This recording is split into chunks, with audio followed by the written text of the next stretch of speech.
खुदा यीशु मसीह के खूबसूरत और आला नाम में, जो सब नामों से आला नाम है, उसमें आप सबों की सलामती हो। अच्छी और सच्ची बातें लेकर खुदा का खादम आपके दरमियान हाजिर खिदमत है। हमारी सीरीज का नाम है बाइबल की रोशनी में जिंदगी। पाठ नंबर 3 है और जब हम आज गौर करते हैं तो हमारे पास बेहतरीन उन्वान है जिस पर हम आज बोलेंगे, वो है मियाँ बीवी। और ये बहुत खूबसूरत टॉपिक है। अज़दवाजी ज़िंदगी को जो है वो बेहतर से बेहतर बनाने में मदद को साबित करेगा। और हम आज के इस टॉपिक से मैं खुदावंद में उम्मीद करता हूँ कि मुस्तफीद होंगे। हमारा जो टॉपिक है वो है मियाँ बीवी का रिश्ता, मोहब्बत, वफादारी और अहद। ये जो है वो चीज़ें हमें इस बात की तरफ लेकर जाती हैं कि असल में मियाँ बीवी का रिश्ता है क्या।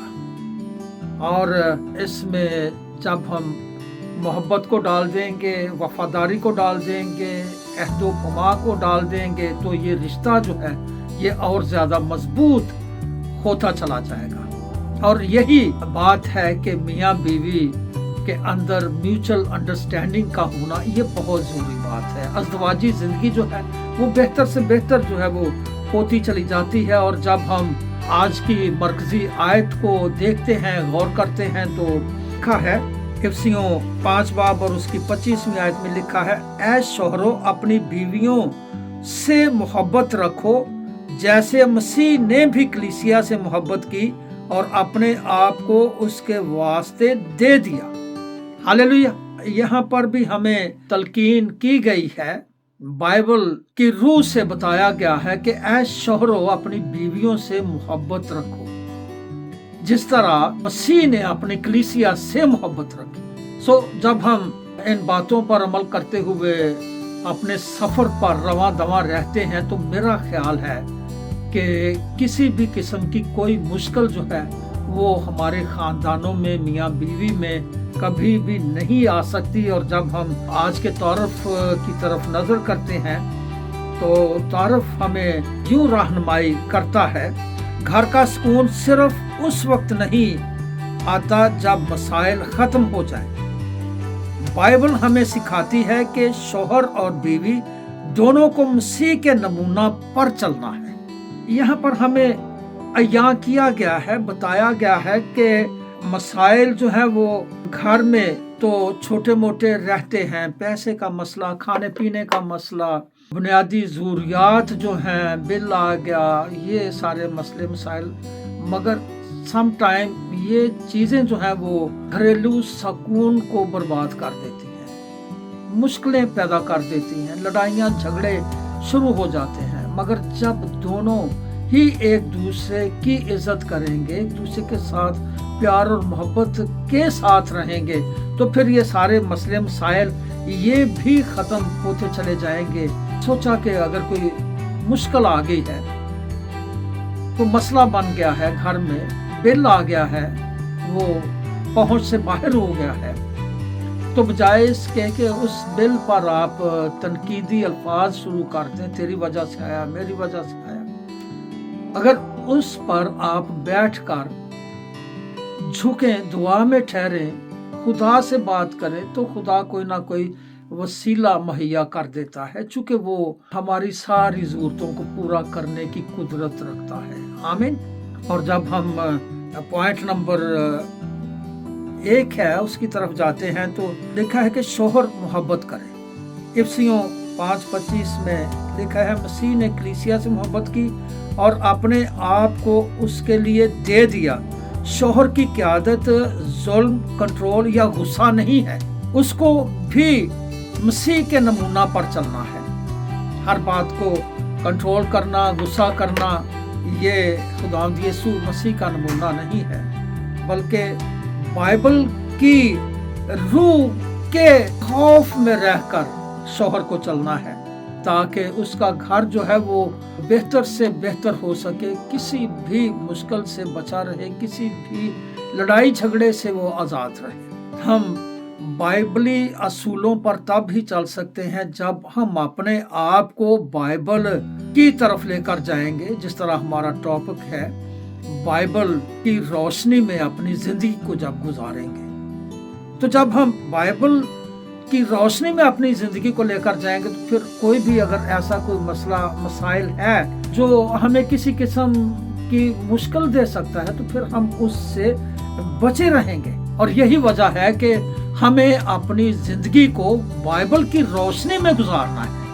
हमारा जो सीरीज का नाम है वो भी इसीलिए है कि अगर हम पर कोई मुश्किल आ गई है तो हमें अपनी जिंदगी को बाइबल की रोशनी में लेकर जाना है ताकि हम किसी मुश्किल से बचे रहें। पॉइंट नंबर 2 है, यहाँ पर लिखा गया है कि बीवी जो है वो उसको भी लाजम है कि वो एहतराम करे। इफिसियों 5 और उसकी 33वीं आयत में लिखा है, शौहर अपनी बीवी से मोहब्बत करे और बीवी शौहर का एहतराम करे। ये ज़रूरी बात है। और जब हम इन बातों को देखते हैं तो बीवी और शौहर जो है वो दोनों एक गाड़ी के 2 पहिए हैं और दोनों को बराबर चलना है। अगर एक पहिया पंचर हो जाए तो वो गाड़ी चल नहीं सकती, मोटरसाइकिल नहीं चल सकती, साइकिल नहीं चल सकती, मुश्किल हो। अगर बैलगाड़ी है उसका एक पहिया जो है वो खराब हो जाए, टूट जाए, नहीं चल सके, डिसबैलेंस हो जाए। सो इसलिए शौहर को बीवी को चाहिए कि वो अपनी जिंदगी को डिसबैलेंस ना करें बल्कि मुतवातर दोनों बराबर चलें। और बराबर चलने से उनके खानदान जो है वो बेहतर हो जाएंगे, उनके खानदानों में बरकत आ जाएंगे, उनके खानदान प्रॉस्पेरिटी की तरफ चले जाएंगे, प्रॉस्पर हो जाएंगे, बरकत का सबब बन जाएंगे। और पॉइंट नंबर 3 को जब हम देखते हैं तो लिखा है दोनों एक जिस्म हैं। बाइबल की रूह जो है वो हमें पैदाइश की किताब 2 बाब और उसकी 24वीं आयत में समझाती है कि दोनों एक जिस्म है। और जब हम का की पाक रस्म में बंध जाते हैं तो वहां पर लिखा है कि हम 2 नहीं बल्कि एक हैं। और हमें इस तरह एक दूसरे को प्यार करना है कि ये मेरा बदन है, वो कहे ये मेरा बदन है। तो फिर जो है वो हमारी जिंदगी बल्कि अज़दवाजी जिंदगी जो है वो बेहतर से बेहतर होती चली जाती है। जब भी कोई बात करनी है तो ये नहीं कि मैं हेड हूं घर का और सिर्फ मैं हूं और बीवी जो है वो कुछ भी नहीं है, बल्कि अगर कोई घर में कुछ चीज लेनी है, किसी शादी ब्याह पे जाना है, कुछ करना है, तो फिर मैं नहीं हमने करना है, हमने जाना है, हम जाएंगे। ताकि यही लफ्ज जो है मैं से जब हम बदल जाता है तो इसका मतलब है कि एक दूसरे की इज्जत करना, एक दूसरे के साथ प्यार मोहब्बत के साथ चलना, एक दूसरे की हाँ के साथ हाँ मिलाना, ये बातें जो हैं वो हमारी अज़दवाजी जिंदगी को बेहतर बना सकती हैं, बेहतर बनाती हैं, बेहतर बनाएंगी। मसाइल को एक दूसरे के खिलाफ लड़कर नहीं बल्कि एक साथ हल करना है। और जब हम नुक्ता नंबर 4 की तरफ जाते हैं तो हमें लिखा मिलता है मसीह घर का मरकज है। कुलसियों 3 बाब और उसकी 16वीं आयत में लिखा है खुदा का कलाम घर में बसने दें। मियाँ बीवी अगर मिलकर दुआ करें, कलाम पढ़ें और एक दूसरे को माफ करें तो घर रूहानी तौर पर मजबूत हो जाता है। हालेलुया। ये बात है कि दोनों जो हैं, क्या दोनों मियाँ बीवी एक प्लेटफॉर्म पे हैं? अगर बीवी जो है वो खुदावंद में है, वो चर्च गोइंग है, वो खुदा में मसरूफ रहती है, खुदा को प्यार करती है, तो क्या उसका शौहर भी ऐसा ही है? या शौहर जो है वो किसी दूसरी लाइन पर चल रहा है?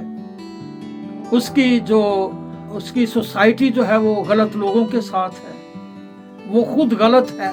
तो फिर ये बातें जो हैं वो घर में बरकत का सबब कभी भी नहीं बन सकती। दोनों को एक प्लेटफॉर्म पर होना, यानी खुदा के प्लेटफॉर्म पर होना बहुत ज़रूरी है। खुदा के साथ चलना बहुत ज़रूरी है। खुदा के खौफ में रहना बहुत ज़रूरी है। तो फिर अज़दवाजी ज़िंदगी जो है वो बेहतर से बेहतर होती चली जाएगी। खुदावंद की बरकत आपके घर में आना शुरू हो जाएंगी और खुदा आपके घर में आपको चलता फिरता नजर आएगा। ये बातें हैं कि हम अपने आप को किस तरह बेहतर बना सकते हैं, हम अपने आप को कैसे कामयाब कर सकते हैं, हम अपने आप को किस तरह खुदावंद में ज़्यादा मजबूत कर सकते हैं। और जब झगड़ा हो तो हमें क्या करना है, इसके लिए याकूब पहला बाब और उसकी 19वीं आयत में लिखा है, हर शख्स सुनने में तेज, बोलने में धीरे, कहर में धीरे हो, पर बहस को जंग ना बनाए। यानी अगर कोई ऐसी बात है जो आप समझ रहे हैं कि मैं सुनूंगा तो झगड़ा पैदा होगा, तो उसको सुना अनसुना कर दें, उस पर कान ना धरें, ऐसी बातों को इग्नोर कर दें, ताकि आपके घर में किसी किस्म की कोई मुश्किल ना बने, कोई लड़ाई झगड़ा ना बने। और फिर लिखा है, कभी खामोशी हिकमत होती है, कभी मुआफी ताकत होती है, और कभी किसी समझदार रूहानी रहनुमा से मदद लेना ज़रूरी होता है। अगर कोई ऐसी कन्फ्यूजन बन गई है घर में, तो आपको चाहिए कि आप अपने चर्च के पास्टर को घर बुलाएं, दुआ करवाएं और उससे रहनुमाई लें। वो आपको अच्छे तरीके से समझा सकता है, बशर्ते ये कि आपके चर्च का पास्टर जो है वो बाशऊर है, पढ़ा लिखा है, वो बात को समझता है। तो फिर ये बातें ज़रूरी हैं कि आपको वो आपकी वो रहनुमाई करे।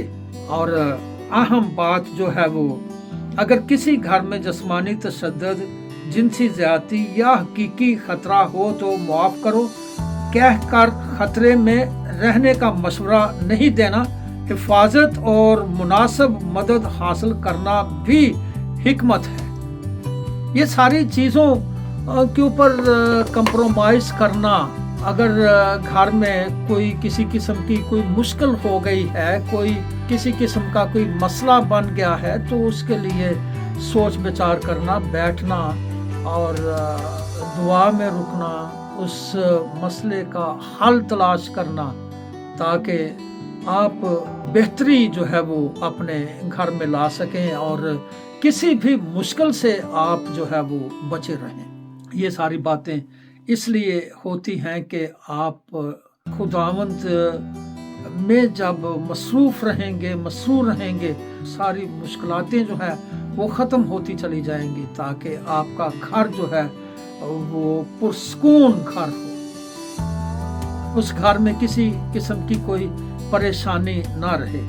सो आए हम झुकें और दुआ करें ताकि खुदावंद पाक खुदा हमारी सारी दुआओं को सुने और बर वक्त जवाब दे, और हम उन बातों के तलबगार रहें जो हम खुदा से मांगने वाले हैं, और खुदा हमारी दुआओं को सुनता है और हमें बर वक्त जवाब देता है, चूँकि उसका वादा है कि वो हमें कभी भी अकेला नहीं छोड़ेगा।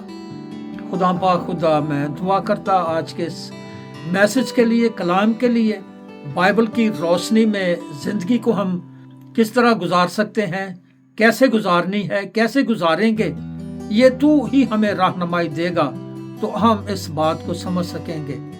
तेरी रहनुमाई के बगैर हम कुछ भी नहीं हैं।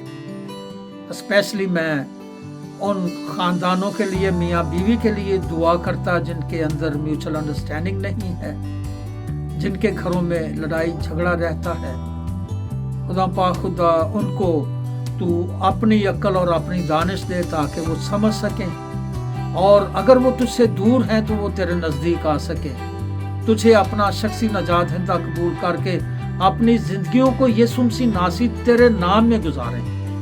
खुदा पाक खुदा, तेरा फजल तेरा अबर ठहरा रहे, मदद करना, सहायता करना, चूँकि तू सब कुछ करने की कुदरत और कुव्वत रखता है। तू अजीम है, मुहीब है, रहीम है। मैं तेरा खादम होते हुए तेरा शुक्र करता, तू मुझे तौफीक बख्शता कि मैं तेरे पाकलाम को, एवेंजलिज्म को तेरे कलाम को, तेरे नाम को मैं लोगों तक पहुंचाता हूँ। खुदा पाक खुदा लोगों को तौफीक बख्श देना कि वो इस कलाम को सुने और तुझे अपना शख्सी नजात हिंदा कबूल करें, स्पेशली वो लोग जो तुझसे आज तक दूर हैं। रोह पाक तेरा आसमान खुला रहे, तेरी प्रॉस्पेरिटी को मांग लेता, बड़ी मदद करना, सहायता करना मसीह यीशु के नाम में, आमीन।